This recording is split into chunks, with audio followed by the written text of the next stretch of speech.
Hi students. Okay, we're going to look at how to answer a 24-mark ideology question. You have to answer one of these in your Unit 1 paper and one of these in your Unit 2 paper. So how are these different to the essays that we've been looking at so far? Well, an ideology question always starts with the stem "to what extent," which is different to what we've been looking at, where the questions have always been evaluate the view that. So it'll be to what extent, and then we'll ask you to examine the divisions and tensions within a key idea of your ideology. So one of the key ideas, for instance, liberalism, would be about equality or freedom or toleration. And what are the divisions and tensions over that? Or they might focus in on the differing views within that ideology on one of the key areas that we've been looking at, those 4 areas or themes: economy, the state, society, and human nature, and what, again, the areas of agreement are and what the areas of disagreement are. Now, this question is worth 24 marks, so fewer marks than our 30 markers that we've been looking at so far, but all of the AOs are still being tested, so you still need all your detailed knowledge and use of political terminology for AO1, your explanation, analysis, development of that knowledge to get your AO2 marks, and of course your evaluation and judgment on the question, linked back to the question for AO3. Now, having said that it's going to be a bit different, the introduction is going to look very familiar to you. So in your introduction, you're going to briefly outline both sides of the debate. Now, we've mentioned there that there's always going to be, the question is always going to focus in on areas of agreement and disagreement. So very briefly, you might want to summarise the key area of debate on the topic that you've been given, define any key terms if necessary, and offer your judgment. So that's very familiar to you. As with the 30-mark question, put out your judgment. Do not sit on the fence. So you'll end your introduction with something like, overall, Liberals are mainly in agreement over this, or overall, although there are areas of disagreement, in fact, the majority of Liberals agree. Or vice versa. It doesn't matter, but whatever judgment you've got, hopefully the weight of your evidence will prove your point, and then of course you're going to have to restate that in your conclusion. So talking hypothetically at the moment, before we go to look at our specific question, the "to what extent" stem means that we structure this slightly differently to the evaluate the view essays. The simplest way is probably to look at the areas of agreement first on the theme that you've been given. So where do the strands in your ideology agree? And you'll have to back up any arguments with reference to key thinkers to explain and to develop your points. And that will help you get your AO2 marks, of course. And then for the second half of the essay, you're going to come back to the areas of disagreement. You're going to repeat the process and pick up the themes and areas where there is disagreement, but again, bringing in your key thinkers to highlight and develop those points. So let's look at a specific question. To what extent do all Liberals agree on the role of the state? So the kind of areas of agreement that you might want to pick up on here: all Liberals believe a state is necessary to guarantee freedom. That could be one area that you look at. And of course, J.S. Mill would be a very good thinker to bring in here. Another area you might want to look at, which all Liberals agree on, classical and modern, is that they all believe that states must emerge via consent. And of course, the social contract theory is a key principle of liberalism, which all Liberals would buy into. And of course, John Locke's going to be your key thinker that you will be able to talk about, and you'll be able to illustrate your point by referring to him. And this is really a development, I guess, of the first point, so you might want to combine that into the first point. But all Liberals are suspicious of state power, whether you are a classical or a modern Liberal. So all would agree in the need for clear rules, checks and balances, and more decentralisation of power being a good thing. So those are some areas that you might want to look at and illustrate with your key thinkers. For areas of disagreement, you might want to have the classical idea, the classical view of the night watchman state versus the enabling state.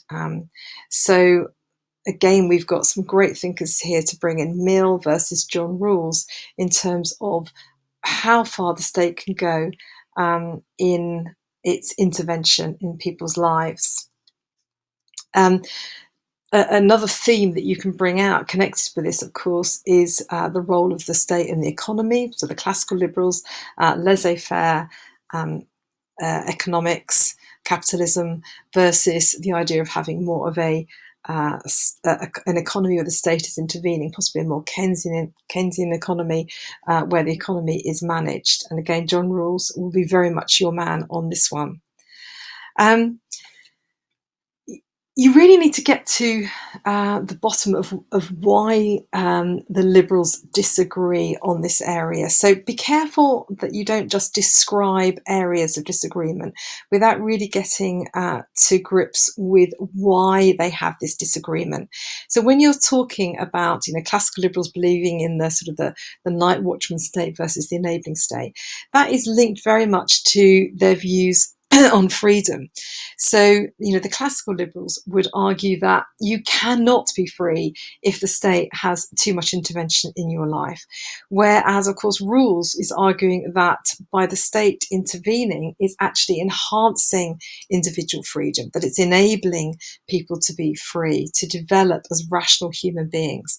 So try to go beyond a description of the differences to actually showing a real understanding of why those differences exist and and linking back to those fundamental ideas that underpin the ideology. So those are some sort of arguments that you might want to look at and develop in your essay.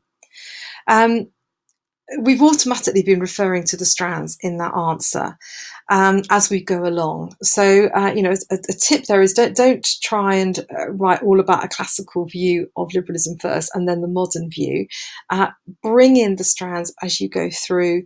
Try and deal with both at the same time. And use a themed approach so that you can use more than one strand in the paragraph. So one paragraph there was about the economy, that was our theme, and then you could bring in both strands to talk about their views on the economy.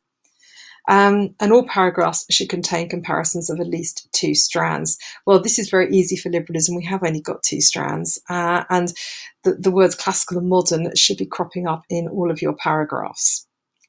Where you've got more than two strands, and conservatism and socialism, as your paragraphs should contain at least two. So a bit more on the use of thinkers. You have to refer to the key thinkers. I mean, if you don't refer to the key thinkers, you're going to be stuck in level 2. So there should be at least 2 key thinkers in your essay. We've already mentioned 3 along the way there in our as we were talking about them. And the ideas of your key thinkers are like hooks that you hang your arguments on. So if you have a nice quote or an idea of a thinker that you bring in, for instance here, John Locke said, where there is no law, there is no freedom. That very nicely lets you talk about Locke's view of the state, and you can then develop that. If you talk about J.S. Mill's harm principle, that then leads you to be able to really discuss the idea of negative freedom and the role of the state. But don't just go into a description again of the thinkers. Start with the strands and then illustrate your argument using thinkers rather than the other way around. So set out your opening sentence should introduce your key theme. So there are key areas of disagreement in the role of the state, with classical liberals seeing the state as a night watchman state, and then go into your key thinker. Don't just start with the key thinker in your opening sentence. They're being used as evidence. So rather like in a Unit 1 and Unit 2 30-marker essay, we would use what is going on in the cabinet at the moment or in Parliament as our evidence and develop that. Here you're using the key thinkers as your evidence to support your ideas and to develop your arguments. In your conclusion, again, you're not sitting on the fence. Hopefully you've already set out your overall judgment in your introduction, so you're just coming back to that because it must fit in with the line of argument that you've developed in the main analysis. So somewhere along the main body of your essay, link back to your overall judgment and use the wording in the question to indicate the extent of your agreement or disagreement. So the wording of the question was to what extent, so use that word extent, only to a very limited extent or to a greater extent are they in agreement. A few do's or don'ts. We've already talked about this. Do refer to all the strands, at least 2 per paragraph, which is easy for liberalism. Refer to your core thinkers throughout the essay. You can refer to others as well, of course. So you might want to bring T.H. Green into liberalism. You might want to talk about what Beveridge did, and that's great because that shows your wider reading and knowledge. But you must also refer to the key thinkers. You, of course, must cover both sides of the argument, areas of agreement, areas of disagreement. Of course, you need to make your judgment clear, your extent of your agreement, both at the start and the end. Structure your essay around the themes. Don't just write a description of the different strands. And interestingly, don't spend a lot of time linking your ideology to current developments or what's going on, say, in the Liberal Party at the moment. You would do that in your normal 30-mark essays for your evidence, but this is a theoretical essay looking at the ideas of those key thinkers who really form the real bulk of your evidence that you're going to talk about. There is an example paragraph using key thinkers here, which will be on the PowerPoint that I'll upload for you to look at. But this is just is giving you an example. So you can see the opening sentence there is talking about the role of the state. And then the key thinkers are brought in to develop the point. And in talking about the key thinkers, you're able to explain the idea much more clearly. But I'll let you read that paragraph in your own time. Okay, good luck with that essay.